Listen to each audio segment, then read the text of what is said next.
Okay. Hello, Poland. Hopefully everyone can see me. My name is Olivia. Hopefully some of you guys know who I am. I'm the Chief Adjudicator for the European Championships in 2018 and the Deputy Chief Adjudicator for the next ones in Estonia next year, which is really exciting. What I'm going to be doing is I'm going to be running a workshop on how to debate criminal justice debates, or as I call it, how to go beyond making a murderer and Orange is the New Black. If you go on the link, where hopefully you're seeing me now, you should be able to see in the description there is a link. That link is for all of you guys to access afterwards, and for anybody else. And that contains basically what I'm going to be saying with a couple of facts and things like that that hopefully will be useful. In terms of what I'm going to be covering, I'm a little bit of a nerd about prisons, so I'm going to mostly talk about prisons and how to win prisons debates, but also, of course, criminal justice in general. The one area that I'm not going to touch in a lot of detail is courts, just because I think it would be much more useful if someone who had more legal background than I do talked about courts. But hopefully this is going to be useful, and we'll see how long it goes on for. If you have any questions or there's any problems, please send me a message on Facebook. I think that you should also be able to comment on the YouTube page, but let me know if there's any problem and I'll answer any questions at the end. So, debating criminal justice. The first thing that I want to cover is what matters the most in criminal justice debates. This is basically the most important thing that you need to know. So if anyone is only here for 5 minutes, this is the most important thing. In every debate about criminal justice, and this is true whether you're talking about prisons, probation, courts, policing, there are 5 things that are generally considered the most important things that any debate is going to come down to when you talk about criminal justice. What are those things? The first one that is very obviously important in all of this is rehabilitation. So questions like, how do you achieve rehabilitation? So to get somebody who has already committed a crime and crossed that mental barrier to committing crime and thinking that it's okay to break the law and possibly hurt somebody else, how do you get them to uncross that mental barrier so that they go back to thinking that crime isn't okay, so that they genuinely repent, so that they genuinely don't want to commit crime anymore, but also into a context that doesn't encourage them to commit crime anymore, even if they don't want to do that. So there's a huge question of how to achieve it, what factors are important, and also whether you can achieve it with all types of criminals and offenders or only with some and not others. So I'll go on to talk about rehabilitation for a big chunk of the session afterwards, so I'm not going to spend too long on that now. But rehabilitation is an important part of criminal justice debates. The second one is deterrence. Obviously, this is also quite important. So one of the biggest reasons we have prisons is to punish people in some way so that others don't want to commit those crimes in the future, so that we can sustain law and order. The question here is, what types of deterrence work? Do they work better than others? And how much is necessary? Are we perhaps going too far in some ways? This is a debate, for instance, with the death penalty, but also with a lot of prison systems and how harsh do you have to be, things like allowing prisoners to vote, etc., etc. Is that deterrence, or is it unjustified and going far and beyond? The third thing is retribution. And the big question here is whether this should be part of the justice system at all. So retribution essentially is punishing for the sake of punishing. So making somebody suffer because they have done a bad thing. We want bad things to happen to bad people. An example of this is karma. It's something that we talk about all the time. We feel like justice is restored if you're not getting rewarded for bad things that you do. The question here is if retribution should have any part to play in the justice system at all, or if it's only there because of punishment for deterrence and for safety. And another question is, of course, if we don't have it legally, if we don't have some element of, well, we're also going to punish you just because you deserve it, is that something that happens in a vigilante form in the communities outside? So, for example, are there victims groups, or just society at large that would feel like if someone isn't punished because they did something bad, there is something that still needs to be restored, and they will then go on to attack that person further once they leave prison. So retribution, that's the third thing that can be important. The fourth one is incapacitation. So this is literally safety right now in the short term, not in terms of deterrence and what are people going to do afterwards, but and as a result of this policy, but are you taking a dangerous person and immediately right now putting them in a place where they can stop doing the things that they're doing that are dangerous? And here the biggest question is whether the only way that you can do that is prison, or whether a smaller degree of punishment would be sufficient for that. But incapacitation is an important purpose of prisons. And the last one is victim closure. So doing whatever the victims want, making sure that they feel that things are fair and that they can move on from an incredibly unpleasant situation. The reason that I'm putting this separate from retribution, which is just punishment for the sake of punishment, is that there is a big debate about whether that is what victims always want, sometimes want, or never want, for their criminal to suffer as much as they did, for example. And this is a clash in a lot of debates because very often you want to be the ones defending victims. And the thing to remember here is that you can very easily claim both. You can say, well, victims are people that the state has failed. We owe them something, and what they need is an empathetic justice, to feel that the person that hurt them feels the same thing that they felt, to feel less vulnerable by seeing others be more vulnerable, like they were, to retake control, to not feel abandoned, to not feel ignored by the government, to feel like something is happening. So therefore, that has to be punishment. Or on the other side, you can say, well, perhaps this need for retribution and for more punishment is just like something socially constructed. So for instance, in prison systems like in Sweden, like in Norway, where prisons have less punishment, people don't necessarily feel like that's insufficient. Perhaps they don't want it to go further. Perhaps they just want to reduce net suffering in the world. And some victims certainly get closure by forgiving, by feeling like they've let that person also move on, that they've accepted what has happened, and they just don't want to see more people having to feel the same way that they did. So it changes, and you can argue both sides of this. But the important thing is that that's always, always a relevant stakeholder, a relevant group of people that you want to help in criminal justice debates. So having outlined those 5 things, why is this important? Like in every single debate, the first thing that you need to do in every motion is recognize which of those 5 things are you promoting and are you defending on your side of the motion. Okay, so if it's a motion about being tougher on prisoners, you are promoting deterrence, promoting retribution, promoting incapacitation, promoting victim closure, possibly, possibly not, at the expense of rehabilitation. So you need to recognize that, and you need to do a little bit of pre-argumentative work explaining why those things are more important than rehabilitation. Or vice versa. If you are defending letting victims give criminals amnesty for a crime, then you need to explain why the most important thing is victim closure over deterrence, over incapacitation, etc. In every debate, there is going to be a necessary trade-off between some of these things. You cannot have them both. You can't have all 5 of those things, so you need to prioritize one over the other. To give you an example, prisons are ridiculously expensive. In the US, they cost basically $30,000 a year per prisoner.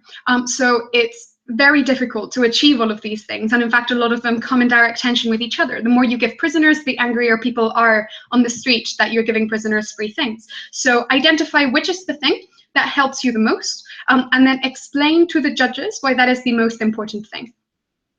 And this is something that I would prefer to do as an exercise, but obviously this isn't a very interactive format.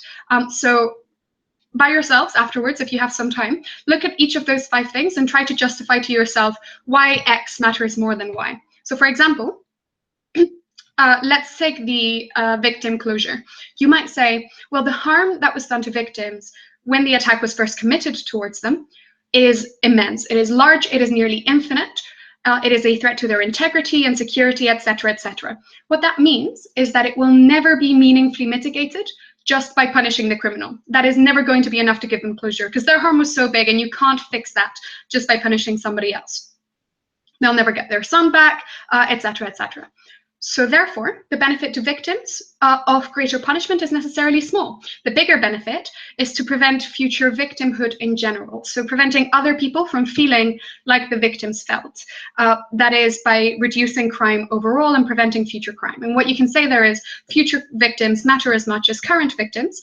All victims matter the same. So to protect future victims is the most important thing. And that way you can justify why, say, rehabilitation is more important than whatever the victim wants, or deterrence is more important than whatever the victim wants.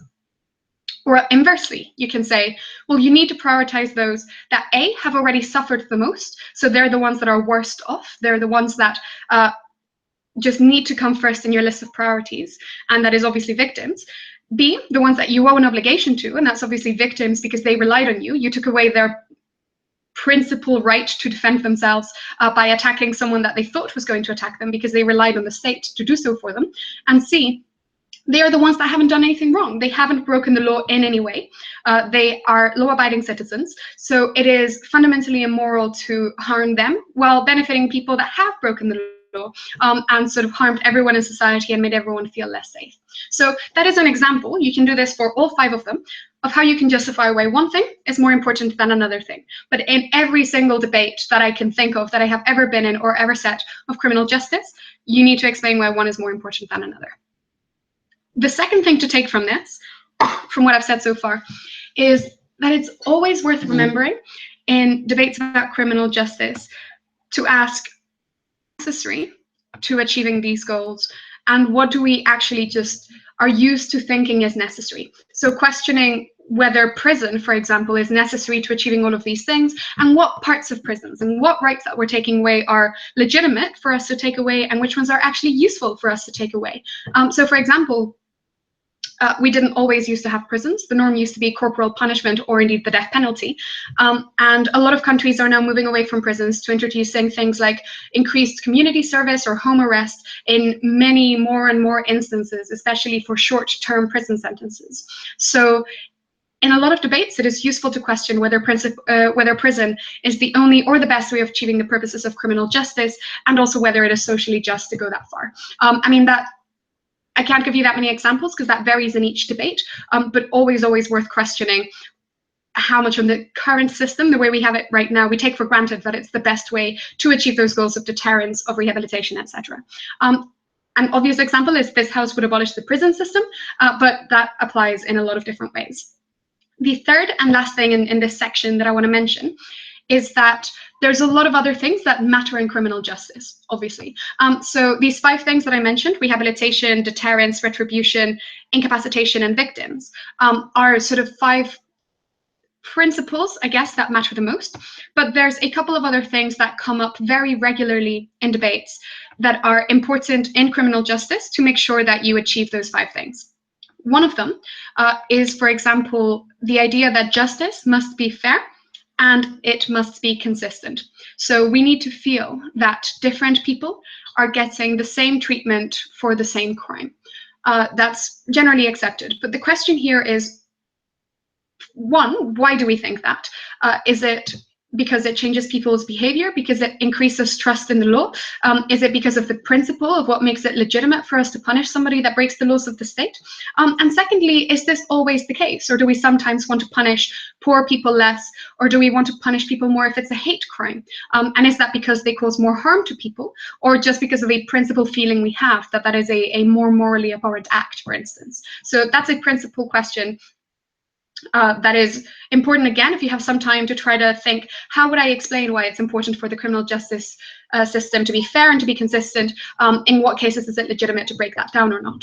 The second thing that's important is that there has to be a clear link between a crime and a punishment. That is to say, punishment has to be swift. If you don't have that clear link, 1, you have no possibility of rehabilitation, because to use a very bad analogy, it's like a dog, right? If a dog pees on your carpet and you wait a week before screaming at your dog and telling it that it shouldn't have peed on your carpet, the dog will never be able to understand what it is that was wrong and why it got punished. On, like, as I said, very bad analogy, but on a human level, if we do something wrong and the negative reaction, the negative feedback comes too far away, it is harder for us to associate those two things as this is bad, this is punishment, now I regret it. So it's very difficult for people to generally repent and learn something from it the more time passes. But secondly, it also gets harder for victims. So if there's a long court process, for example, between when a crime happens and when the prisoner is actually sent to jail, or when people testify, and this is a huge problem. There are huge delays in court processes nearly everywhere in the world. Sometimes you have to wait months, if not years, to see the person that harmed you go to jail. It becomes increasingly difficult for victims. One, because your testimony just becomes a bit more unreliable, because more time passes, you forget things, you become less accurate or less certain, and people can make you feel less convinced about what you saw or what you experienced. But also because you can become scared. You can either actually be threatened or just be afraid that you're going to be threatened, in particular because very often victims live in the same communities, in the same neighborhoods as people who attacked them. So for all of those reasons, it's very important that justice happens as quickly as possible and punishment happens as quickly as possible. And the last of these sets of things that can be useful to bear in mind is that criminal justice has to be safe for innocent people along the way. But that's not only people in society, it obviously includes other criminals in prisons, but especially it includes staff like prison officers, prison governors, doctors working in prisons. Those are people, one, that you have a huge duty towards because they're doing an incredibly important job. People that you need to incentivize to work in prisons, or in courts, or in probation services, or as the police, for example, because that's a really important job where you are relatively understaffed in the majority of countries. But thirdly, because these are people that tend to react more aggressively the more threatened they feel. And obviously you have that old prison experiment, I think somewhere in the US, where guards just adopt a different sort of mentality of being quite aggressive to start with. So these are three things, as I mentioned, that are quite important also to bear in mind.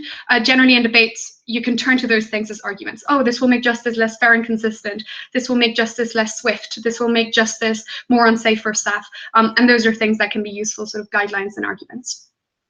So this was by way of an introduction of debates about criminal justice. What are the most common themes? What are things that always work? What I want to do now is look a little bit more at facts and the context and the characterization of prisons around the world, things to bear in mind, things that I think are very important to understand. Because I was asking myself, well, what can I explain is the most useful way of winning prison debates? And I think literally the answer is just knowing more things than the other teams, and therefore being able to make arguments that are more realistic, more grounded in reality, and having impacts that you know that you can prove, and understanding what the barriers are to those things. So to start with, I think it's useful to just have a short bit of context on international justice systems with 3 case studies of really good, really bad, and sort of the most common ones. So a really good example of a prison system is Norway. The entirety of Scandinavia is very good. And actually Germany and the Netherlands are also very good. But Norway specifically has the lowest reoffending rate in the world, at 20% of people that ever commit a crime and are sent to prison commit a crime again. So 20% is the lowest. Things that these countries have in common: they have shorter sentences. Prisoners retain all other rights apart from freedom of movement. And upon release, they have things guaranteed like housing, employment, education, healthcare, addiction treatment in all parts of Scandinavia, for instance. Norway, I think, is particularly cool. So you have one prison that is completely self-sustained. It's called Bastøy, and it is basically an island. It is an island only run by prisoners with a couple of guards, and then if you misbehave, you are sent back to a normal prison. So that is a huge level of freedom compared to prisons in the US, in the UK, and most other parts of Europe. You also have prisons that allow by your partner, by your wife, by your husband, with beds and with condoms provided. And some prisons even have huts, like little houses that you can book to spend a weekend with your family. You also have prisons, and this is, I think, the slightly more controversial one, that are weekend prisons. So in Norway, you can keep your job, you can keep your house, but you spend weekends when crime is most likely to happen because people are socializing on the streets, you're not being productive, etc. So you spend weekends in prison. but the rest of the time you spend it just living your normal life. This ends up being really expensive because obviously you need to keep the cell even when it's not in use. And it's also philosophically a little bit tricky, especially if you think the person is safe the rest of the time, then why do you have to lock them up in prisons at all?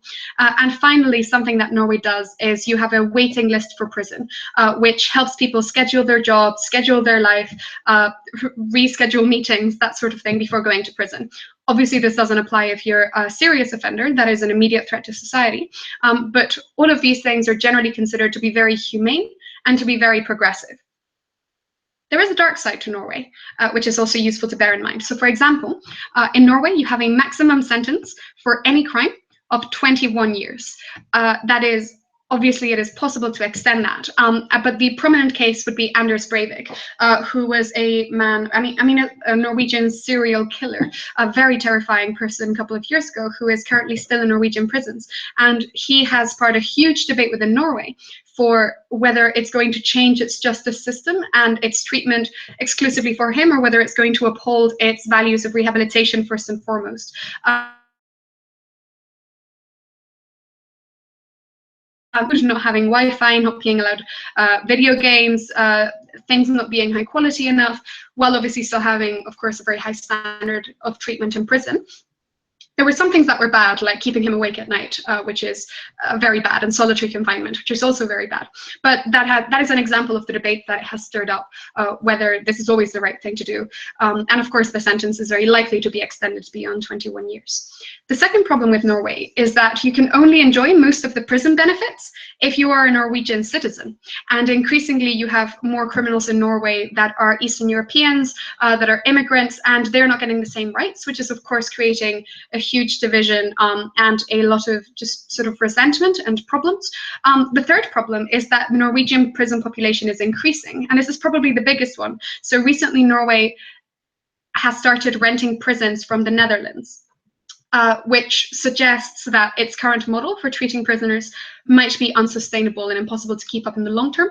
And the final thing is that Norway is currently the only jurisdiction, the only government to have ever released a serial killer. This is not Anders Breivik, this is somebody else. He is under severe community supervision, and he hasn't yet reoffended. But there's essentially a dark side even to these perfect models, and reasons why it's not perfectly copy-pastable into other systems. An example of a very bad prison system are examples from Central and Latin America. And here you have a huge number of problems. So the first one is overcrowding. You've had things like a fire in a prison in Honduras called Comayagua in 2012, in which over 300 people died. You have Central American prisons running at overcapacity levels between 128% in Nicaragua to 325% in El Salvador. So that's a number that's increasing, and that's a huge problem. You have some prisons where you have up to 5 times overcapacity, and people have to essentially take shifts sleeping on a concrete floor in prisons. This obviously has huge problems for prisoners, for rehabilitation, for guards, for security, for everything possible, essentially. Second problem is rehabilitation services rarely exist. They are never funded, and it's really hard to apply given that problem of overcrowding.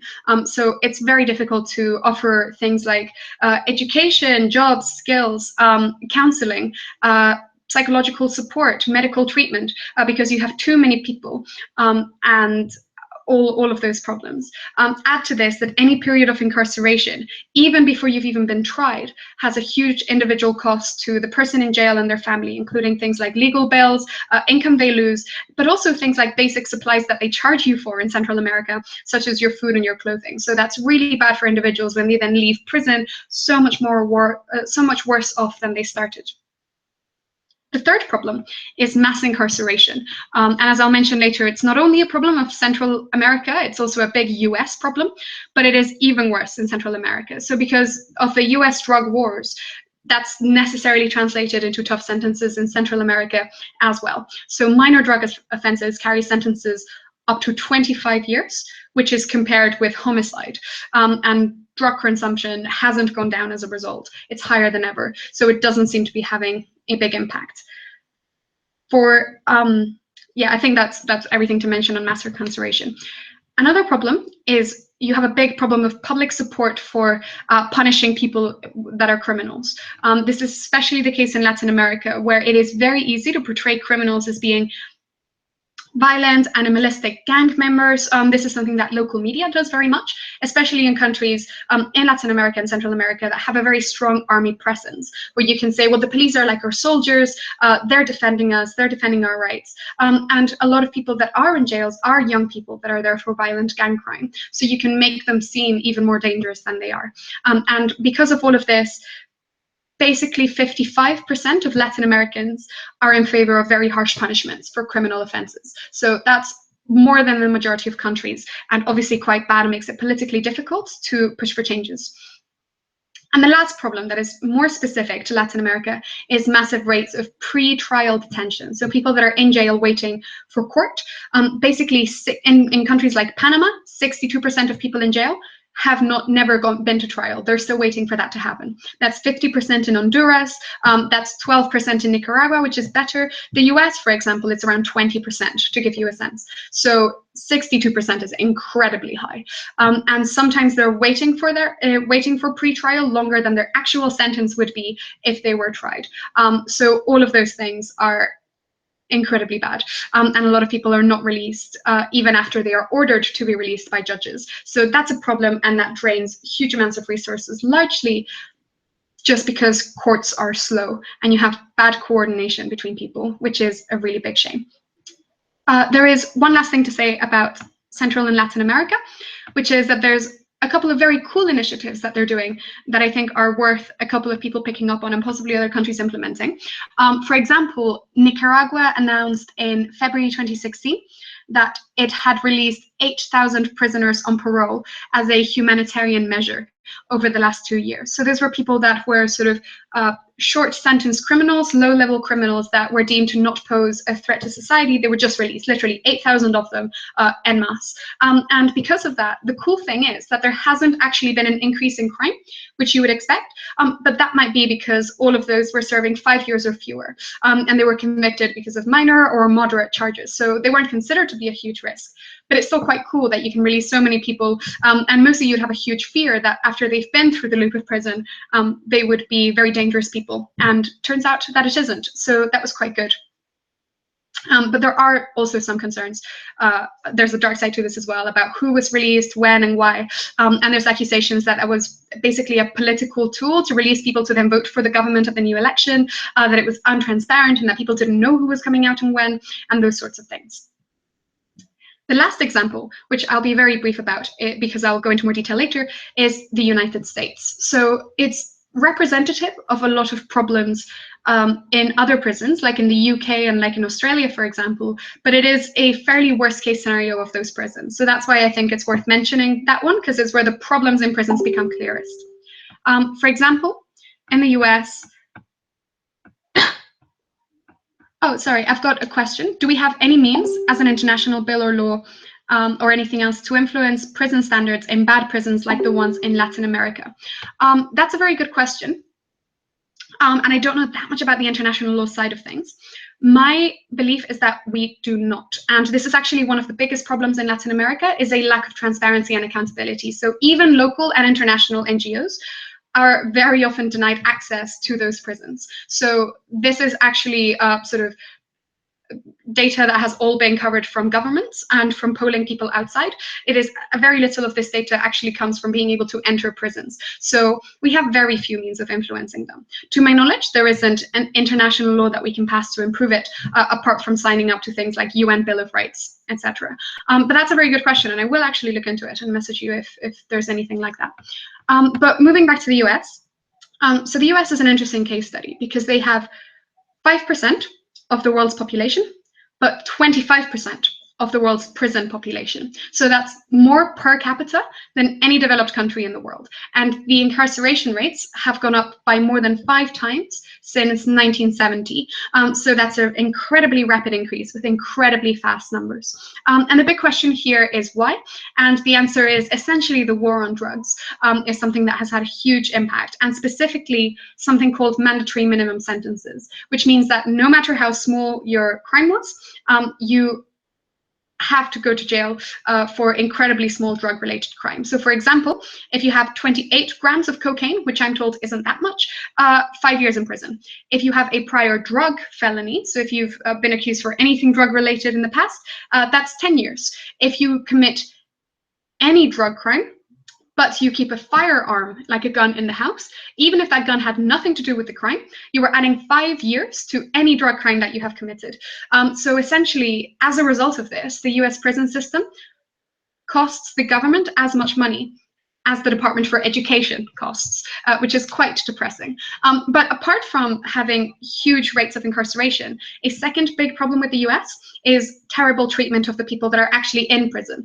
The key example here is solitary confinement, so keeping people without the chance to interact with other human beings for incredible lengths of time. This is getting a little bit better in that Obama reduced it, what you're allowed to do that for, from 365 days a year to 60 days a year. But that's obviously still above what most countries ever use it for. And he also banned it for juvenile detention, so for under 18, which is also very, very good and very important that it finally happened. So the US has a lot of problems. And from now on, what I want to do is focus on key problems in prison. I'm not going to talk that much more about places like Norway or Latin America, because those are sort of on the extremes, but look at the majority of the developed world.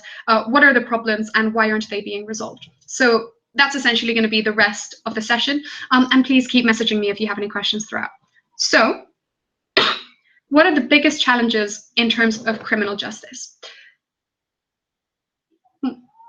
The biggest one is reoffending. And that is the lack of rehabilitation. So the thing that I mentioned at the very start that is incredibly important, the vast majority of the developed world has a big problem in terms of criminals leaving prison and then committing crimes again. And this costs billions and billions of euros or pounds or dollars every single year. So in the UK, 50% of all prisoners are reconvicted within a year of being released. In the US, that is, I think, 68% that are rearrested within 3 years. The majority of that are also within the first year. And this is especially true if you are a property offender, so if you've stolen something, followed by drug offenders, followed by public order offenders, and followed by violent offenders. So that's roughly the order. Generally, in terms of trends, the longer that your sentence has been, the less likely you are to reoffend. But that is also because of the severity of crimes, not necessarily because prison has a big impact. And the longer you are, the more you learn, though that might also be the case. One thing that's interesting, though, is that the most common reason to be rearrested after you've left prison, especially in the first year, is for violating parole. So not necessarily for going out and, I don't know, attacking someone again or stealing something again, but for leaving prison on parole. That means that you have to check in with officers on a regular basis, or you have a curfew or something of the sort, or you have meetings. And if you miss that meeting, you have violated your parole and you go straight back to prison automatically. So that is, in the US, the biggest reason for people going back to prison after they leave. So that skews the statistics a little bit. So what are the biggest factors that can help you reduce reoffending, or if you don't have them, can make you more likely to reoffend and commit crimes again? Essentially, it comes down to the treatment and the opportunities that you receive in prison, people's impression of prisoners once you leave, and state support once you leave as well. So those factors are things like, one, education, training, and employment. So whether you had education from before, but also whether you had any training, employability programs, any kind of degrees, and that sort of support when in prison, that is incredibly helpful to help you get a job afterwards. Two, accommodation. Of people that are in prison leave and they have literally no accommodation sorted out. Obviously the government tries to help them, but it doesn't always have capacity, or it expects family, relatives, etc., or charities to be able to help prisoners, and they don't always have capacity. So a lot of people leave and they don't have a place to stay. Fun fact, sad fact, the majority of prisoners in the UK are released on a Friday, which is really bad because things like rehabilitation centres and employment support and housing support are closed for the weekend. So you leave and you spend the first 2 days without any support on the street, which isn't great. The third thing that is useful is interpersonal support. Obviously, having family, having children, having role models in prison with you that can mentor you, that can show you, oh, you don't have to go back to crime, etc., etc. The fourth thing is mental and physical health. Obviously, whether you feel mentally stable, whether you are able-bodied, able to work, able to move ahead with life, able to put up with tough circumstances.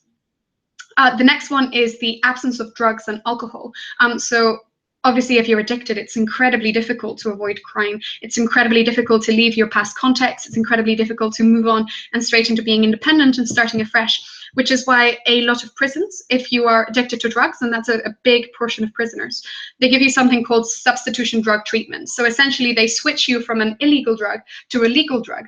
The problem is that that is also quite addictive, and usually they give you a big injection of it just before you leave prison so that you won't feel a big need for other drugs. But of course, it has a big risk of making you more dependent. And a lot of prisons do this for addicted prisoners, even if they don't want it. So you are not allowed by prisons to go straight from being addicted to drugs to nothing. You have to go by way of this intermediary legal drug, and that doesn't work for everybody. So that's a problem.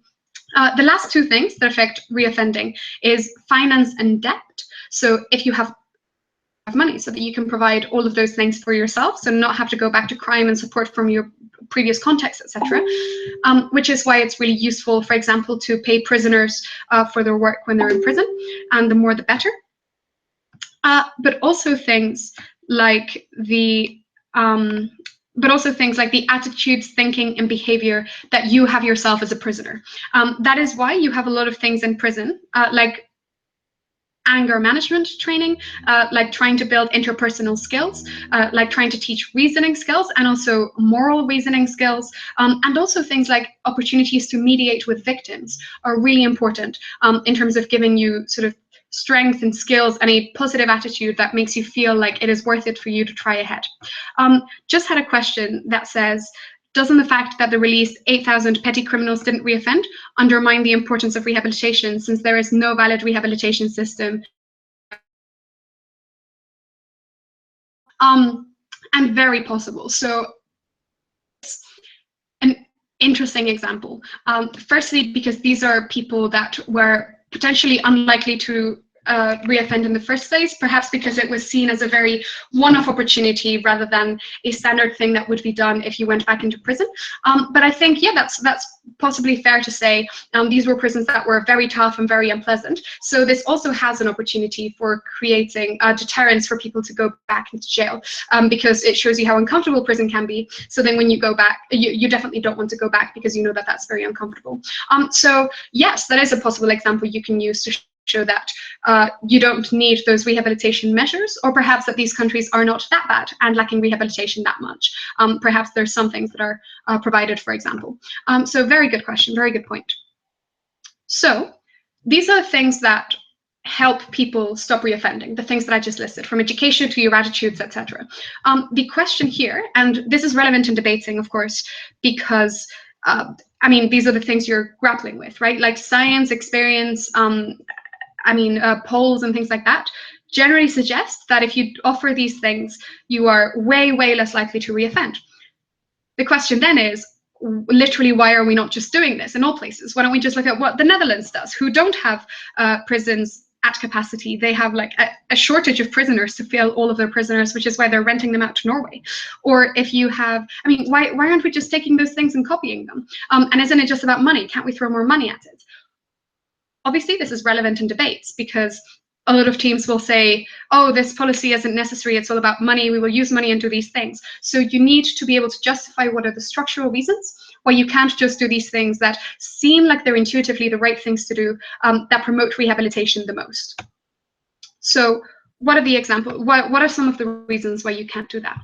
The first one is obviously that political capital matters, and public opinion tends to favor tough prison sentences. It's very difficult for politicians to stand up and say, we need to give prisoners things. In fact, we're going to give them things that people on benefits and on welfare don't always get, because it's in the long-term good.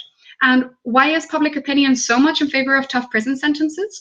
I think speak about it. So, for example, when we give someone a prison sentence, we give it based on years, like 8 years, which doesn't sound like a lot because it's a small amount of numbers and we can't cope with the idea of that much time.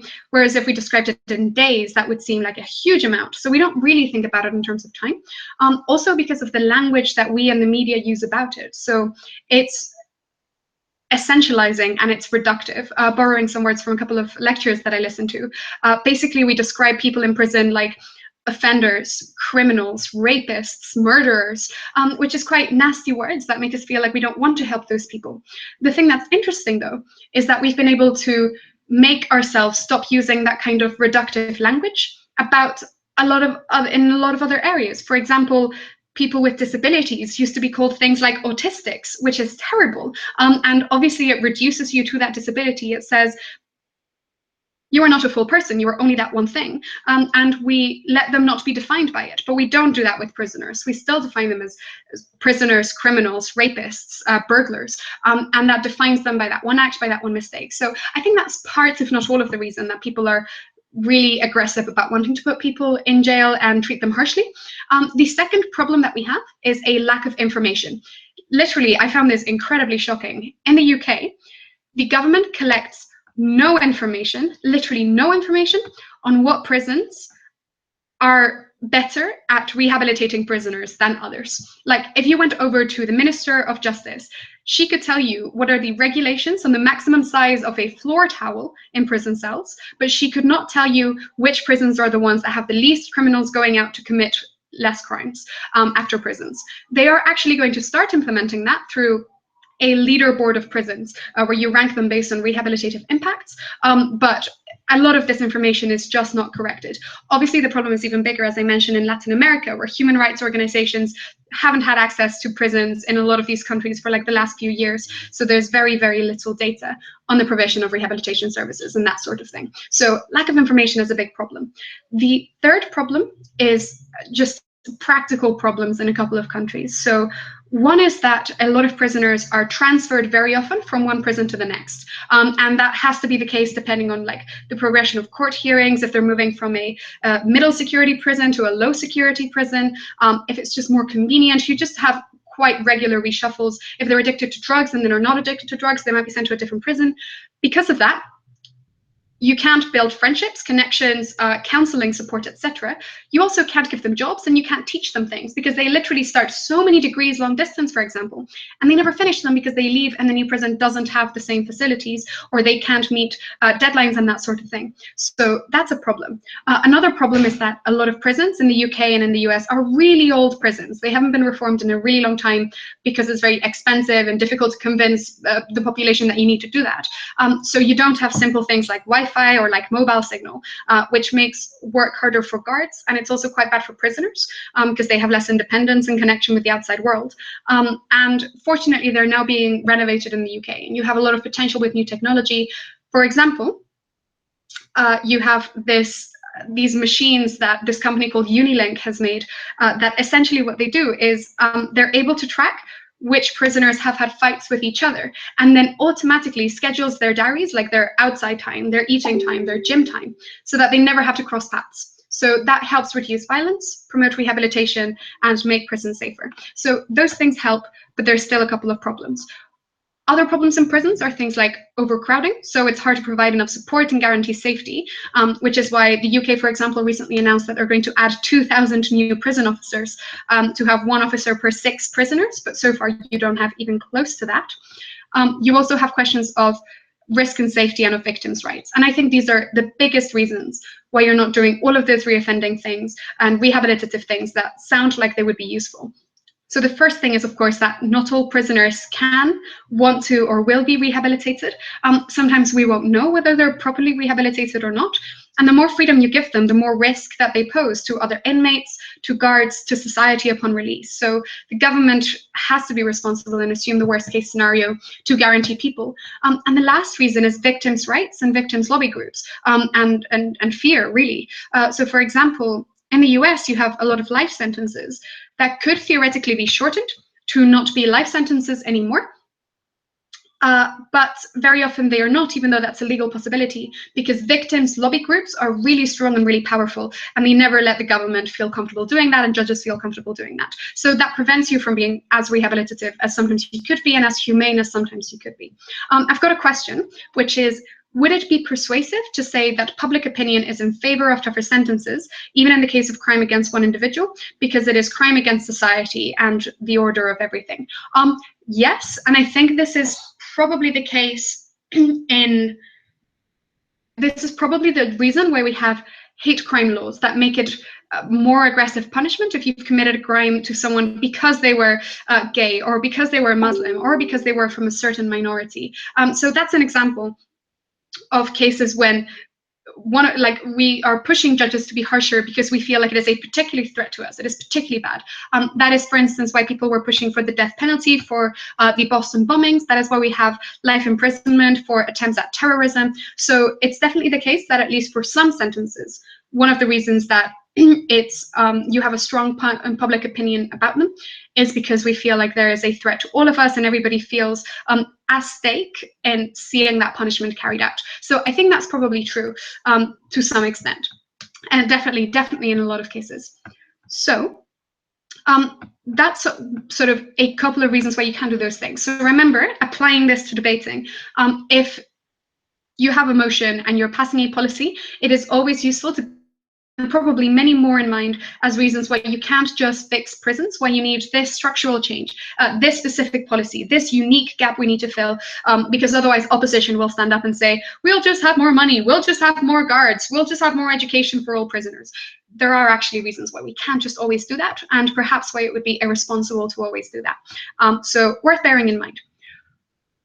What are, apart from this, a couple of other problems within prisons? And I think within this, I'm going to try to integrate motion discussions and types of arguments and stuff a little bit more within the next bit. So the first obvious set of problems within prisons is there's a lot of inherent things about putting a lot of criminals in one place that is just quite bad for them, and probably quite a poisonous environment. For example, remembering that prison isn't just a curfew, it's taking away so much of your context, so much of what makes us human, really, that there's a big social justice question of when it is acceptable to go so far. What does this mean?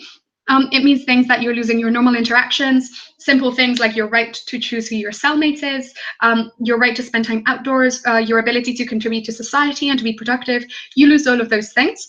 And you're also very isolated from society for a long time. So the perceptions and the speculation and the stereotypes that people have about you become exponentially worse over time, because there's a really long time in which they haven't seen you, they haven't heard you, they haven't spoken to you. So those are some inherent problems. And of course, just the fact that criminals are spending time together in an antisocial environment leads to fights, leads to breeding gangs, leads to further crime. So those are some general problems in prisons, obviously. Other interesting things are, for example, the smuggling of drugs. So this is a huge problem, and the UK has recently introduced no-fly zones above prisons because they had a problem with drones flying above prisons and dropping drugs and mobile phones and other things that are not allowed in prisons. But you also have problems like staff that are corrupt, that are not paid enough to discourage them from smuggling drugs, that are rarely tested, especially night staff. You are never tested in the UK if you're a prison guard coming in to serve at night. And sometimes you might be threatened by prisoners if you don't bring them drugs, or even just cigarettes or whatever they want. But also through social visits, through postage, through throwing drugs over the wall, through new or returning prisoners, you have a big problem of drugs coming into prison. Obviously, if prisoners stay addicted while they are in prison, or very often become addicted while they are in prison, that makes it so much harder to rehabilitate. That makes it so much harder to reduce violence, to guarantee safety. A lot of them overdose. And again, it's just going to make it harder for you when you go back to society. So that's a problem. There's three things that I think are, and those are the next ones. One is work and education in prison. So this is quite intuitively a very, very good thing if you can get people in prison to work and to study while they're there. The reason is that it helps them demonstrate and prove their willingness to work. It gives them financial security, and they can get skills, savings, recent work experience, etc. for whenever they're released. The problem is that a lot of countries still deny prisoners access to things like books and education.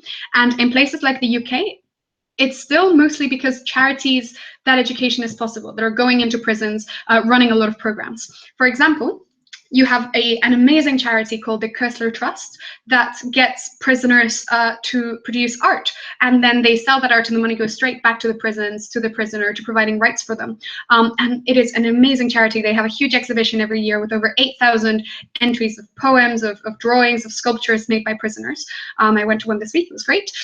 You also have a charity called Clinks, that is a restaurant that exclusively hires prisoners to do catering, to work in that restaurant and stuff like that. So those are some really cool ones in the UK. And the government is trying to sort of catch up with these charities and is setting up things like apprenticeship schemes and creating incentives for companies to hire current prisoners and recent prisoners as interns and that sort of thing. So it's a really good thing when it happens. But how much does it happen? In the UK, less than 0.1% of prisoners were working in 2012 to 2013. In the US, it's higher. It is 18%. And this is often for companies that hire prisoners in prison. So, for example, Walmart, McDonald's, Starbucks, Microsoft, Victoria's Secret, Nintendo, and a lot of others hire prisoners while they're there. Big problems with this, though. Problem number one, the minimum wage for work in prison is, in the UK, £4 a week. So that is, imagine €5 a week for working full-time in prison. So that is, in the US, I think, between 10 and 40 cents an hour. So it is essentially impossible to save for anything for after you leave. So all of that money goes to things in prison. What is that likely to be? Things like, I mean, cigarettes or illegal drugs, etc. So that's a problem. In some US states, like Texas and Arkansas, prisoners are actually not paid anything for their work. So that's a huge problem. The second problem is you actually still have forced labor while in prison in a lot of countries. So, for example, in France, it was legal until 1987. In China, it's legal, and it's probably the biggest penal labor system in the world today. But it's also actually explicitly allowed in the Constitution of the US. And there's a couple of states, like Arizona, that require everyone in prison to work who can do so, who are able-bodied. So because of this, this is quite cool. You have a large coordinated prison strikes right now in 11 states. I think it started in September of this year, basically claiming that they're being treated like slaves, that they don't have adequate conditions. So big problems, but very good when it works well in terms of encouraging education and encouraging work. But obviously, slavery is mildly concerning, let's say. So to put this into practice, what is emotion when this becomes relevant? An example would be, this house would heavily financially incentivize companies to take current prisoners as interns and apprentices. So this is similar to what the UK is starting to do. So incentivizing companies to take on prisoners.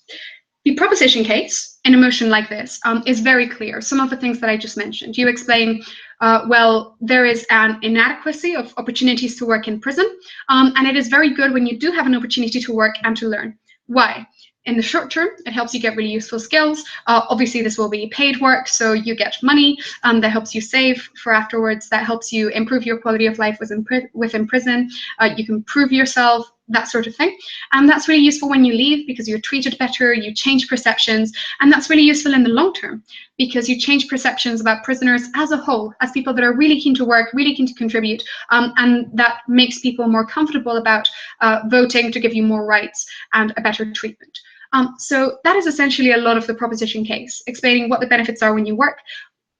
Also things like getting recognized, feeling like you contribute to society, feeling human, interacting with people, being treated as someone that offers things, that serves them, that does good things and contributes to society is also empowering, and it helps you build friendships. It gives you a new context. You are leaving your cell, for example, and that's sort of a breath of fresh air. So you might say all of those things. On opposition, obviously it's a little trickier because this seems like it's just a good idea. So what you need to do is you need to mitigate those benefits and say, no, that's not going to happen. In fact, it's going to be really unpleasant. You also mitigate who are the prisoners that will benefit from that and say it's not the ones that need it most. It's probably the ones that are already benefiting in the status quo. You say it's going to harm public perception, and you say that there's other stakeholders that we care about. What does that look like? You might say, well, one, it's not going to be empowering for prisoners. Why? Maybe the companies that need it are don't have time to teach them properly. Perhaps they'll treat them poorly. Perhaps because all of the stereotypes that already exist about people in prison, they're going to be treated in a really demeaning way. They won't be allowed to go near cutlery. They won't be allowed to do anything. They'll be kept in a really close eye, and that's going to make you feel still really oppressed and still really uncomfortable and like you're given no responsibility. So it's a false hope kind of thing, added with being treated in a humiliating way by customers, etc., etc. So you can say there's not going to be a benefit. You can say, well, perhaps companies are still going to be able to be selective in who they hire. So it's going to promote prisoners that are already most able to get work. But now it increases the inequality. And it says, oh, why didn't you get work within prison? You must have had a bad CV. You must have not wanted to. You must have committed attacks on people while in prison, etc., etc. For example, you might say that and say it increases inequality within prison. And it helps only the people that already look the most civilized and safe and have the most advantages from earlier rather than new ones. So for example, it will promote financial criminals, like white-collar criminals or whatever, over violent criminals, for instance, when in fact violent criminals are the ones that suffer the most discrimination, or minorities or whatnot. The third thing you can say is argue whether there's a third thing I was going to say. Yeah, what happens to public opinion? And you can say, oh, now they're stealing our jobs as well. I mean, short version. Or you can say, oh, this is incredibly unsafe. They're out in the open. I don't feel safe when this happens, and I don't trust prisoners with this. Or lastly, you can say that this is an actually really unpleasant situation to put for companies and for workers. And you can say, well, listen, a lot of small companies will have people that perhaps are victims of a crime. Perhaps you feel very emotional about that crime. If you are mugged on the street, if you've been just physically assaulted, if any of those things happen, you still feel very vulnerable and threatened. So forcing you to work together with a criminal might be an incredibly harrowing experience, and it's not okay to put people in that situation by financially coercing small companies that need the money. So that's an example of how that motion would pan out, and hopefully it makes sense how those benefits work in terms of work and education, how they can help prisoners in the long term, but also what restrictions there are. So it probably only works if it's in a positive, encouraging environment, is an example of that. Another problem in prisons is what happens in terms of punishment. So I mentioned at the start that punishment has to be swift. If you do something wrong, you need to suffer the consequences of that shortly afterwards so that you learn from that. Something wrong within prisons. So something that isn't severe like murder, but let's say that you get into a fight, you test positive for drugs, you're caught trying to smuggle something in or something of the sort. You are usually punished for that weeks, if not months, after you've done that. So that can mean not only that people don't learn, but also that people on short sentences or that are near the end of their sentences literally never get punished. You legally cannot take a punishment for something you did within prison, unless it's an illegal thing like murder. If it's only a crime within prisons, you can't be punished for that once you've left. So prisoners, what they do is on purpose, they plead not guilty and they demand an independent analysis, even when the evidence is overwhelmingly against them, to delay investigations and to bring in more external people. So for example, the European Court of Human Rights said that prison wardens, prison governors, are not allowed to extend prison sentences as punishment. They did this in 2003, I think. And what this means is that if you want to extend a prison sentence as punishment, you need to bring in external people that can take literally potentially months. So that's a problem in terms of correcting bad behavior. A second problem is that punishment is uncertain, so it isn't guaranteed. Sanctions aren't always explained in advance. Prisoners don't know what the consequences are of bad things they do in prison. And you also have different applications of the rules, different applications of severity. You have bad coordination, so people don't always know what prisoners are punished. And sometimes it's just inconvenient to let everyone go out to play outside, but keep one or two people in their cells. So because of that, it's hard to control bad behavior in prisons. The last thing, and this isn't as much a problem in prisons as a common clash in debating that I think is useful for you guys to probably think about for a few minutes afterwards, how you would argue this one way or another, is who should decide prison policy and who should be running prisons. One big clash, obviously, is privatization versus nationalization of prisons. Take this house would privatize the prison system, for example. And privatized prisons are actually really common. So 20% roughly of UK prisons are privately run by companies. Those companies are Sodexo, Serco, G4S, and possibly one more that I'm forgetting. In the US, it's a little bit less, 8 to 15% of prisons, depending how you count. And you have a lot of Australian prisons, including a lot of really controversial Australian immigration centres. So if you have a debate, like this house would privatize the prison system, basically the same arguments apply as in any privatization debate, with a couple of specific applications, I guess. In terms of evidence, there's some evidence that suggests that private prisons has led to some innovation by creating a really diverse market that promotes efficiency, that drives up standards, essentially, just like privatizing X, any debate about that. For example, you've had some of the growth in technology that I mentioned earlier that gives prisoners more control, that makes it safer for guards, but also ideas that Serco had, a company to separate troublesome offenders into a different area of the prison permanently, so that everyone is like, oh, great, now we can just have law and order like usual. And then you give those troublesome offenders incentives to behave well. If they behave well, they get more things. It's not a negative punishing incentive. That is something a company came up with that is working really well. But in the UK, the research is also really mixed. So some people say that private prisons are more effective, more efficient, use money better, that there's less reoffending. But at the same time, 2 of the 3 worst prisons in the UK are run privately by companies, and they have higher percentages of prisons that are in overcrowded prisons. So there's fairly mixed evidence on that one. In the US, the evidence is pretty overwhelmingly bad. So you've had a big lack of accountability. You have claims both in the US and in the UK that private prisons are not reporting incidents of violence between prisoners, because then those prisons get fined for losing control of the center in the UK. And in the US, it's even worse. So the Department of Justice concluded that private prisons are more punitive and less safe, with staff being poorly trained. So what the US has decided to do this September is it is going to start cutting back on private prison contracts and not renewing some of them. So and you also have a big sort of lobby group problem. So in the US, again, private companies that run prisons, together with prison officer unions that have shares in those prisons, form a powerful lobby, and they've blocked policies to reduce prison populations in California, for example. So a lot of bad examples, but also some very good examples in terms of innovative thinking. In particular, with governments that are really slow and really inefficient, it can be really important to have that innovation. A second debate in terms of who gets to make decisions and which are the best incentives is who you want to give autonomy to. So whether you want to give it to prison governors or whether you want to leave it with the government. So a question here would be, for example, whether you're going to let them extend prison sentences, like I mentioned earlier. And the question here would be whether prison wardens know their prisons best.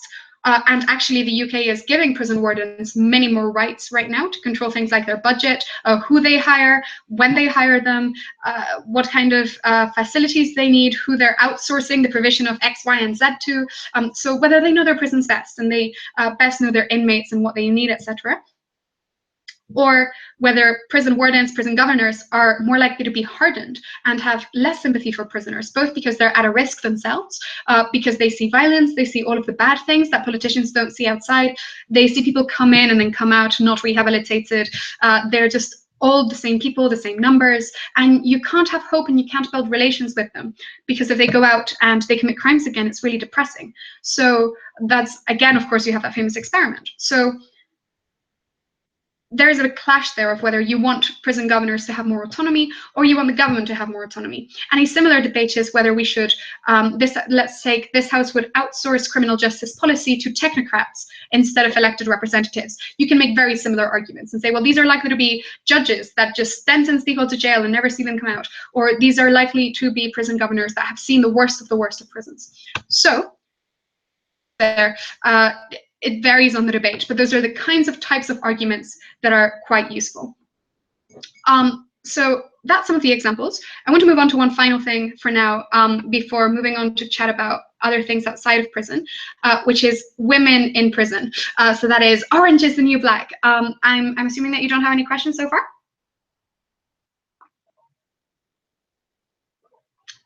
Okay, well, let me know if you do. And for now, let's move on to chat about women in prisons. I think this is really fun, but also really depressing. So, and why? And this is very interesting because of the women that are in prison in the US, this is a US case study mostly, apologize, is that 75% of women that are in prison are there for non-violent crimes. That is quite a high percentage. And in the UK, it's even higher. It's 81% of women in prison are there for non-violent crimes.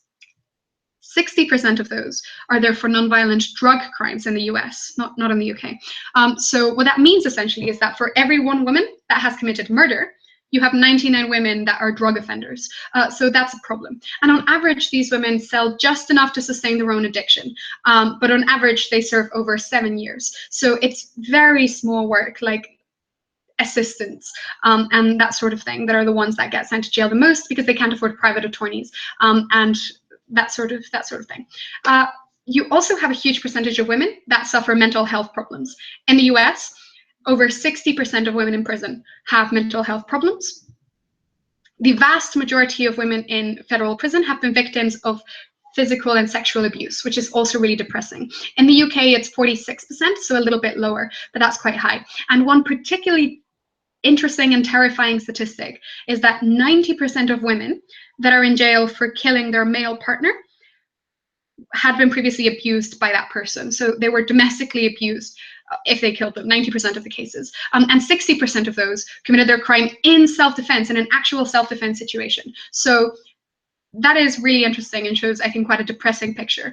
It's also worth pointing out that women who kill their male partners get a significantly higher average sentence than men that kill their female partners. So if you're a man that kills your wife or your girlfriend, you get on average between 2 and 6 years. If you are a woman that kills your husband or your boyfriend, you get on average 15 years. To be fair, maybe part of it is because sexism or something, but part of it is also because women are more likely to stab or shoot, while men usually do it by like beating or like strangulation. So because you have a firearm, it usually becomes a little sort of more extreme punishment.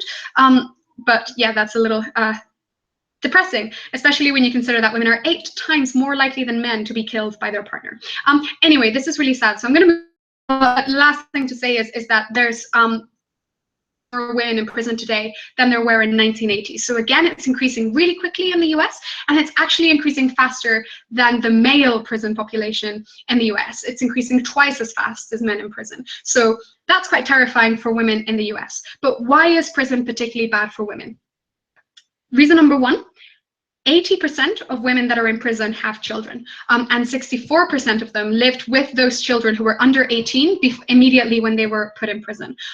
So that's really bad, especially because once you go to jail, it's incredibly likely you're going to lose your children to foster care. It's 5 times more likely that you lose them to foster care, in fact. In the US, you also have a problem of having a lack of female-only prisons. This is also true in the UK, where in Wales and in Scotland, in Wales, you don't have an only female prison, and in Scotland, you have 1 female-only prison. So there's a huge lack in a lot of places. In the US, in fact, you only have 12 minimum security prisons for women, 4 low security prisons for women. So that's a huge lack. So what that means is that if you're a woman and you go to prison, you are thousands of miles or kilometers away from your children and from your families. So that means that you can't have them visit you. Almost half of all mothers in federal prison never receive a single visit from their children. So it's so difficult to get that sort of emotional support that is really important for rehabilitation. And another thing that's really sad is that women account for a disproportionate amount of self-harm in prison, and they're also more violent. So generally speaking, obviously the stereotype is women are less violent. In prison, it's the opposite. They get accused for attacks and punished and sent for disciplinary hearings and that sort of thing way more often than men.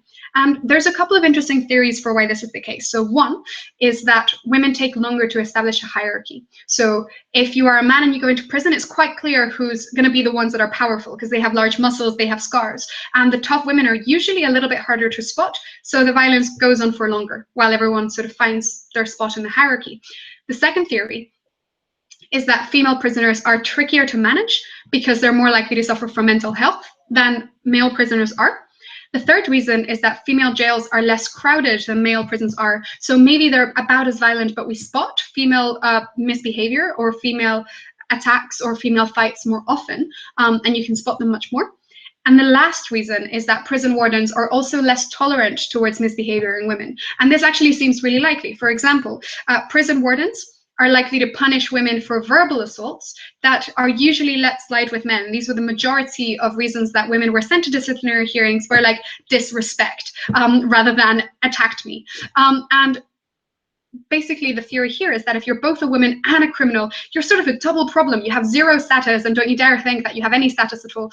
Don't you dare talk back to me sort of behavior. So that's quite bad for women, and obviously that makes it hard to rehabilitate again and get a job when you leave prison. And a final problem that is also very depressing is a problem of abusive relationships with prison guards. Obviously, a lot of prison guards are still male in women-only prisons, which leads a huge potential for abuse. And this actually happened in the UK. There's a court case going on right now because you had an immigration center where that was only for women, run by a private company, where you had relationships between guards and inmates. And the court case is underway because obviously that is appalling and abusive. So that's not good. When does this come into practice, apart from Netflix TV series that are very popular? It's in motions like, for instance, this house would create mixed gender, low security prisons. Okay, so low security prisons are ones where you don't think that the prisoners have like that much of a risk that you need to keep that much of an eye on them. So they're basically, you're restraining their freedom, but not that much more. So creating mixed gender ones where you have men and women together. So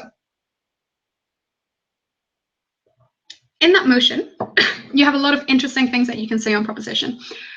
Based on some of the chats that we had earlier, you have a lot of things you can say in terms of the importance for family relationships, for support for a return to normalcy. And you can say, of course, we need to take away some of your rights and your freedom and prevent you from harming others.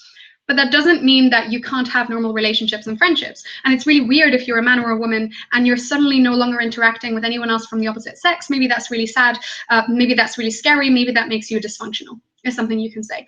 Specifically, maybe not being able to have romantic relationships, things that help a lot of people find a purpose in life, right? You probably don't want to say, oh, sex is important. You want to find a subtle, emotionally important way of describing what the benefit is of interacting with other human beings in a normal way and explaining why that's important for rehabilitation. So you can show that that gets better in general. 2, perhaps you can show that you help break down some of the norms around prison. And you say, well, you break down some things like toxic masculinity in prisons, when everyone has to build up a strong hierarchy or whatnot. Now it makes it a bit more acceptable to try to get social status in other ways, because when you have an all-male environment, you're more likely to breed violence or attacks or aggression or whatever, like the military, like sports, locker room talk, anything like that. And the third argument, which I think is really interesting, is if you talk of those harms in women-only prisons. If you say there's a lack of them, so women have to travel incredibly far. They never get visits from their family. They're more likely to get incredibly disrespected and things like that. And those things become more obvious when the same guards have to interact with both. For instance, is something that you can say. Obviously, you can introduce things in the mechanism that will guarantee safety, but you can also point out in a low security prison, you're very likely to have any sorts of attacks in the first place. So you can say that. And you can also say that it is very good for prisoners as a whole. And you can say, well, there's a problem of political capital, there's a problem of lack of sympathy for prisoners because they're perceived as these animalistic gang members that are brutal. You can play basically on stereotypes that society already has about women and say, well, people perceive women to be fragile, to be vulnerable, to be victims that need to be protected. It's really useful if we say, well, listen, guys, there's female prisoners too. Don't you want to help them? Let's improve these prisons where both women and men are. So it is easier to gather political capital and bring attention to women in prison to improve situations for both. That's roughly the case on proposition. The case in opposition, of course, is things like you are likely to put some of these women at risk. This motion does not require you to talk about things like sexual assault, of course. You can say it is possible that you have tension. It is possible that you have attacks. It is possible that you have harmful relationships that end up being more toxic. You can't guarantee that safety, etc., etc. But I think that is, and of course you can say, well, you know, this is a right. It's a privilege rather than a right. It isn't something necessary, etc. But I think this is an interesting example of a motion where women come in. But another thing you can do is, of course, remember that in any motion about prisons, you do still have prison inequality and divisions like you do in the rest of society. So you will have divisions with ethnic minorities, with people that speak different languages, with people that have different connections outside, and of course also with women, not to mention people that are LGBT, like transgender in particular, have their rights violated in prisons ridiculous amounts of times. So always worth remembering, there's still divisions, there's still minority groups that are even particularly important in some debates or another, and you can use that to win debates as well. So that is it in terms of what the biggest problems are in prisons. For the last sort of, I guess, 15 minutes or so, and then we'll see if there's any more questions. I think there's one final thing to chat about. And I said that I wasn't going to talk about courts very much because I don't know a lot, but it is worth mentioning that a lot of problems begin before prison, and outlining what some of those are. And I think a big case study here is the United States. Surprise, surprise.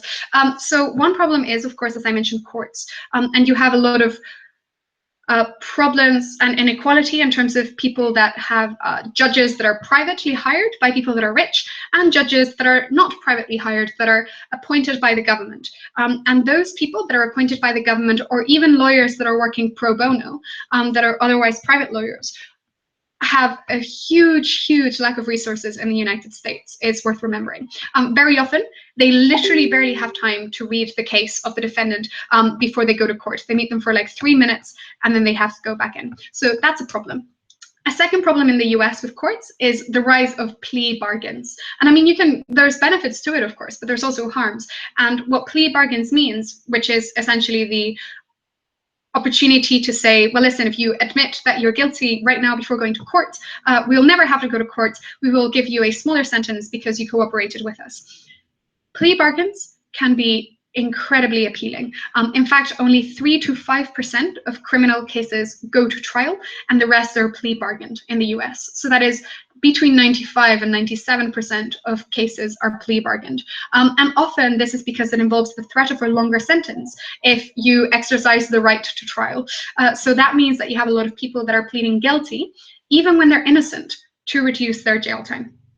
There's big questions about justice there. And especially true when you consider a lot of potential biases that judges and courts have, which might mean that if you're from a minority, you are more likely to want to protect yourself and not go to jail at all, or sort of go to jail for only 1 year rather than risk 10 years or something similar. So those are a couple of problems. I've had a question, which is there any pattern that we could look at when including families of offenders as a part of debates about height of punishment, rehabilitation, retribution? Should they be at all a stakeholder of those debates? Okay, that's really good. So families of offenders. Yes, they are relevant people. Yes, they have a stake. Yes, it can be really hard for them to lose somebody. And I think there's some cases where you can say, we care about them less than other people, but because I guess you can say they're sort of, it was the offender's responsibility to take care of them and make them happy. Or perhaps if they were their parents, they could have done something to prevent it. Perhaps they have more information that they could have told the courts about, or something of the sort. However, that depends. I mean, it's obviously quite tricky to defend because it's in many cases not the parents' fault that the offender did that. So I think, yes, there are cases when they are a stakeholder, you want to protect them, you want to make it possible and easy for them to talk to people that have committed crimes, you want to help them build a family and a relationship afterwards. Yes, they are absolutely a stakeholder. They are relevant stakeholder in debates. I think the biggest possibility is probably motions about media reporting on crimes. I think is probably the worst example of this. So this applies either if you have things like serial making a murderer, those kinds of real life court cases where you're fictionalizing and gathering people around and having a TV series that is really dramatized and Hollywoodized about a crime that someone very close to you committed. It's probably very unpleasant to have that fictionalized and continued and myths and lies perpetuated. But it's also probably really bad when you have the real on a crime, releasing information about the suspect, right? Even if they've committed a crime and they're dead or anything of the sort. For example, if your child had mental health issues, it's very difficult for you to have people reporting it and say that it's because they had mental health issues, because you know them, you might know that that's not why they committed a crime, or you fear that you're going to be blamed for why they committed that crime, saying, oh, there were things that you could have done to prevent it, for example. So, and I think especially when you're talking about how crimes are reported on and what kind of community retaliation you get apart from prisons, that is very important. What I would say is harder to defend is bringing in families as a stakeholder to not bring people to prison, for instance, because we generally would consider that the rights of the rest of the population to safety, et cetera, would still be more important. But yes, they're absolutely a stakeholder, generally speaking. Cool. So, as I said, a lot of problems begin before prison, and courts can be quite biased. So, let's look at some examples of racist courts, but also, interestingly, racist police in the US, because I think this is some of the biggest problems. So, one, you have policies that are not explicitly racist, of course, but they damage people from minorities the most. Those are policies like something called CompStat, which basically allocates police where they are most needed. But in practice, it translates to, it's also sometimes called broken windows policing. When you say, oh, these people, this is an area with a lot of small crime, let's put more police officers there because that's likely to translate into bigger crime later on. Or you have things like 3 strikes and you're out, which means that you get a prison sentence or a harsher prison sentence, even if you've committed very small crimes, as long as you commit 3. So those kinds of problems, those kinds of policies tend to target minorities, just statistically speaking, for committing a lot of smaller crimes. They target poorer people for like petty theft and those sorts of things. Statistically, what does this look like? So in court, an African-American man has a 32% chance of going to jail. So literally, of all African-American men in the US, 1/3 goes to jail, which is ridiculous. If you're a Latino man, that's 17% of all Latino men go to jail. If you're a white man in the US, that's 6%. So that's an incredible discrepancy. In terms of stop and search, 80% of people that are stopped and searched are either Black or Latino, even though white people are the ones that are more likely to carry drugs or to carry weapons on them. So that's a problem. Once you are charged and once you're proven to have committed a crime, 10%, African Americans receive 10% longer sentences than white people for the same crime. So that's really bad in terms of fairness. And one final interesting thing is in terms of the police. And there's 2 problems here. So the first thing is there's a big claim of racism in the police in the US. For example, you've probably seen all the time on the news instances of African-American people that are attacked all of the time by the police, that are killed when they've done nothing, or essentially nothing, just sort of looking suspicious. One area where a lot of these things happen is Ferguson. So Ferguson is an area in the US that is mostly Black. However, out of 53 police officers in that area, only 2 of them are Black. So that's roughly 4%, maybe even a bit less, of Black police officers in a mostly Black area. In Baltimore generally, 28% of people are white, so it's minority white, but 46% of the police force is white. So you generally have a big discrepancy there, and Black men and women are underrepresented in 40% of state police forces in the US. However, this is interesting. Statistically, Black police officers use force more often than white police officers against Black suspects. So whenever you have a Black person that's suspected of being a criminal, Black officers have statistically used more force than white officers. At least this was true when I last found this statistic, which I think was last year. But if that's true, that's quite interesting in terms of what are the reasons at play. Is it about sort of subconscious and fear, or is it about proving that you're being fair and being tough on crime so that you're not accused of helping yourself and helping people that look like you? The second problem in the US that's very interesting, though, is not only about racism in the police, but a general militarization of the police, right? So why do they do this? Well, actually, probably most useful, what does it mean, the militarization of the police?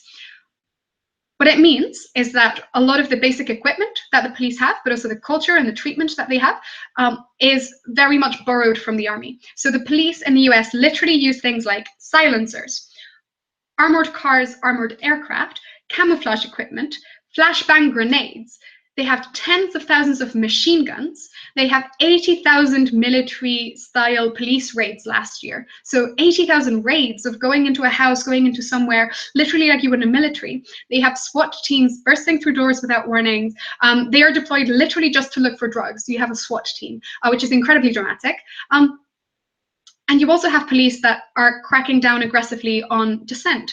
Like in protests in 1999, you were breaking down protests using literally paramilitary tactics in Seattle. And obviously in 2011, with Occupy protests, you were using tear gas, you were using rubber bullets to break them up. So the police tends to be when it comes to treatment of dissenters and things like that.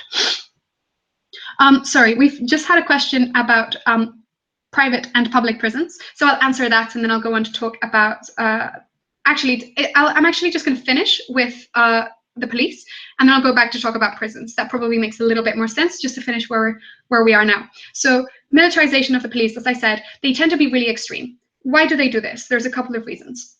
Reason number one, you have laws and regulations in the US, like a provision in defense budgets that allows the Pentagon to transfer any extra military gear, military equipment that they don't need to police forces. There's also laws that say the police don't have to knock as they enter homes, which is probably a problem.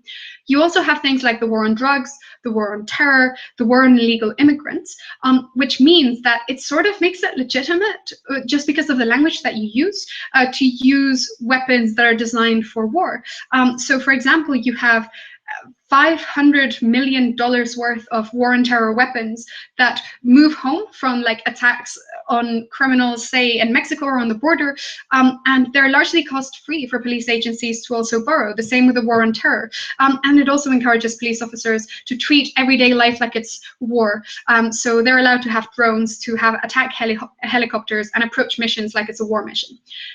They also get military training from military agencies, as well as from the Department of Homeland Security, which gives them grants. So there's a very close relationship between the defense and the police departments. You have a very militaristic self-image. So for example, the mayor of New York, Michael Bloomberg, in 2011 said, "I have my own army in the NYPD, the 7th largest army in the world," which is quite dangerous when you realize that they're dealing with very vulnerable people and integrating in communities, and probably are meant to make people feel safe, but don't necessarily make people feel safe. So that's a problem. On top of that, you have no agency to regulate and oversee the equipment that the police is allowed to get and allowed to use. And they're also allowed to forfeit assets. So basically, break into a house, raid it. Even if that person isn't then tried, even if that person isn't charged or convicted of a crime, they're okay to just claim assets from like drug networks, from any networks, and those then fund police militarization. Essentially, they have millions of dollars and the police just do not know how to use them. They don't know what to do with it. And they also, as a result, have incentives to conduct more raids to get even more assets. So all of that leads to a really dangerous culture and a lot of really bad things.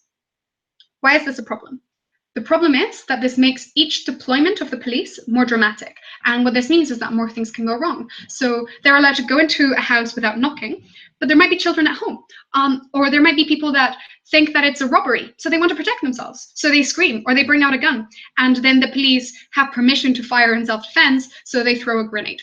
And a lot of innocent people, including children, die. So this is the culture of militarization in the US police. The reason that this is a problem is the following. Let's take a look at this motion. Disproportionately hire African Americans in the US police force. I've written it down on the document as Americans, but hopefully you know what I mean. This is a problem. So this motion becomes balanced because of things like the militarization of the police, right? So on proposition, you need to make the following argument. There is racism in the police in the US, right? You have both courts and police officers that are more likely to be harsher, to fire in advance, to fire defensively when there's no need, to misjudge people's behavior, to take someone to be a threat even when they're not, to fire preemptively, to request more cover-up, to be more aggressive, whenever they're treating with someone from a minority. And you can say, oh, this is for cultural reasons, you're taught to fear them, they look different from you. You might also say they have different like ways of dressing, they have different behavioral patterns, they're from a different neighborhood, you talk in a different way, anything of the sort. And then you say, therefore you have big racism problems. So you need to have more police that are minorities so that they treat people more fairly. so that you have better justice, but also so that you have better relationships, so that people feel like they can trust the police. It helps mediate a discussion with groups like Black Lives Matter, with more aggressive groups like the Black Panthers, anything of the sort. On opposition, this would seem like a fairly intuitively good idea, but that is why things like the problematic culture in the rest of the police force becomes relevant, because you can say, well, the problem isn't only racism, the problem is these other entrenched norms and equipment, etc. What that means is that changing the people isn't going to change the behavior. In fact, as the statistic says, it might make it worse. For example, people might be more aggressive because you need to prove yourself and you need to say, no, I'm not going to be tough on Black crime just because I'm Black. And that makes you be even more aggressive to prove yourself, or only be sent on certain missions and not on other missions. You create less integration and more instability and more segregation, really, and more tension. So you have those arguments. And then you can say there's an extra problem in how people relate to the police force then, because you feel more betrayed when it's one of your own that is handcuffing you or something of the sort. So that breaks down communities even more. So it's definitely important to know that the police is very racist in the US and the courts are very racist all over the world, but also worth knowing that there's other systemic problems with the way that the police operates. So that's it about the police. So I'll now go back to your question. Sorry to keep you waiting, Matheus. So your question from earlier was that you have a question about private versus public prisons, and you say, of accountability, what are or what may be the biggest incentives to treat prisoners in a decent way and to sacrifice resources for rehabilitation? Private companies are profit-driven from definition, but in this case, the public sector also seems to be profit-driven, as the public opinion is against spending for prisons. That's a very good question. And if you have a debate about privatizing prisons, the answer is quite obvious. You need to say that you will pay the companies that are running the prisons in direct relation to how many prisoners they rehabilitate. So not only in terms of prisoners in and prisoners out, or the treatment within those prisons, but also to say you will suffer fines if people then go on to commit more crimes afterwards. And you can also say things like just enforcing better regulation to make sure that they're accountable. Things like having more inspectors in those prisons, things like having more polls with the prisoners and that sort of thing to check their positive behavior. So like with any private agency, there are things that you can regulate. The problem is that conversely, if you don't have private prisons and you have government-run prisons, the other side can also claim that you can work with private companies. So for example, they can say, oh, you have a lot of government-run companies that still cooperates a lot with private prisons. So you have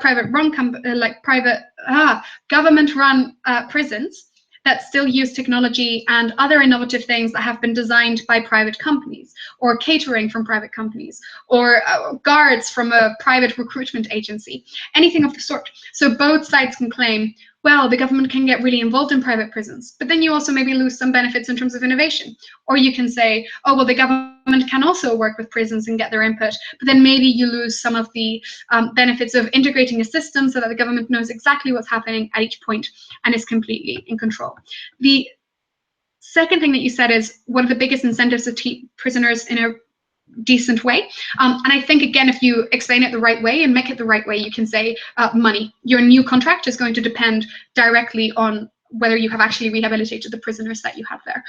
You can also have restraints. So public procurement and how the government outsources services to companies is actually really complicated. And there's like a lot of different ways that the government can hold them accountable for running those services well. For example, there's a big debate about whether you want the government to pay those companies in advance, or like how much should they pay them in advance? Because if you pay them all at the end, then they literally might not have enough money to be able to provide those services properly from the start, or at least that definitely discriminates against smaller, more local companies. However, if you only pay them at the end, then there's a very big risk. If you only pay them at the start, then there's a very big risk that they just use that money really poorly and they no longer need to deliver because they've got everything they wanted, which was that cash. And then you can't take anything away. And getting the money back after you've given it to a company is a very difficult, lengthy thing to do. And those companies generally have a lot of legal support. So it's very difficult for you to sue them for that money. So it's a very complicated process to decide, to explain and to make in a debate how are you going to hold companies accountable whenever you privatize something. This isn't unique to prisons. This applies in every case. But it's definitely worth, if you're interested in this, reading up a little bit more about it. There's something really interesting called social impact bonds, which is a way that government decides how much they're going to pay you for services, depending on how much benefit you're doing for the world, and that's something you could potentially use for prisons. But generally speaking, short answer is, if you were making private prisons, make in regulation, make in oversight, and we're going to make it contingent on them actually achieving less crime in the long term. I mean, and they can do that in a range of different ways. That might be positive innovation, that might be negative innovation, but that's probably the way that I would phrase it. So that is most of what I had to say. In terms of a summary of what to bear in mind from this for prison debates, thing number one, the thing that I mentioned right at the start, remember what the key purpose of prison is, like on a sort of philosophical impact level. Ask yourself, is it rehabilitation that is the most important? Is it deterrence? Is it retribution? Is it immediate safety? Or is it going to be protecting the victims and whatever they want? Recognize what helps your case and make sure that you emphasize that. The second thing to remember is that prisons are very different across the world. So make sure that you appeal to the average prison, make it clear what context you're setting the debate in, what are the kind of problems that they have. And remember these problems, and remember which ones are structural problems that you can't solve. And remember which of those are short problems that you are solving and where things are getting better. That is probably worth remembering. And also make sure that if you don't know about these things, or there's emotion about something that is completely different, that you don't know about prisons, or it's sort of you forget all of this, or it's emotion where you know nothing, you can always sort of generally safely assume that prisons are quite bad places. This isn't always the case, but there's a lot of reasons why it's not going to be a very conducive environment, why you're very unlikely to get the support you need, why it's likely to foster crime. And this is something that generally in prep time you will be able to work out. It's step 1, it's step 2, it's step 3. The other things that I covered were what are the likely clashes that you're going to have in debates, like who should be making these decisions, what is the trade-off between reoffending and guaranteeing people's safety, what are the problems with the main ways of seemingly helping prisoners, like just offering work or like offering education, and also some things on women and why that's a particularly interesting group, and as well as on the police. Apart from this, in the document that I've added at the bottom of the YouTube sheet, there's a document that has everything that I've been talking about with all of the stats and stuff so that you can have them, and also a couple of motion examples. So what I would say is go through those motions, apart from the ones that we've discussed, and think, what would I run on prop, what would I run on op, and specifically, what are the things that I need to say are the most important? So how do I frame the debate? How do I tell the judges what I need to prove to win in a way that is best going to strengthen my arguments within this motion and within what I have to defend? That is like adding one extra level of strategy to every argument that you make is going to make it very difficult for any team to beat you, because they can't just say what you said is wrong. They also have to prove it's not as important as you said it is. So that is everything of what I was going to say in terms of criminal justice debates. Hopefully it's useful and not just too boring a collection of facts. I'm a bit nerdy about this. Are there any last questions before we head off? I'll just wait for a minute to see. And of course, guys, if you ever want me or anyone else to run a workshop, please just let me know, because obviously we have a huge team that's ready to help, and we can run a workshop literally on anything that you want, whether it's prisons, whether it's economics, whether it's international relations, feminism, whatnot. All right, well, that's it for me, and hopefully we'll see you guys again soon.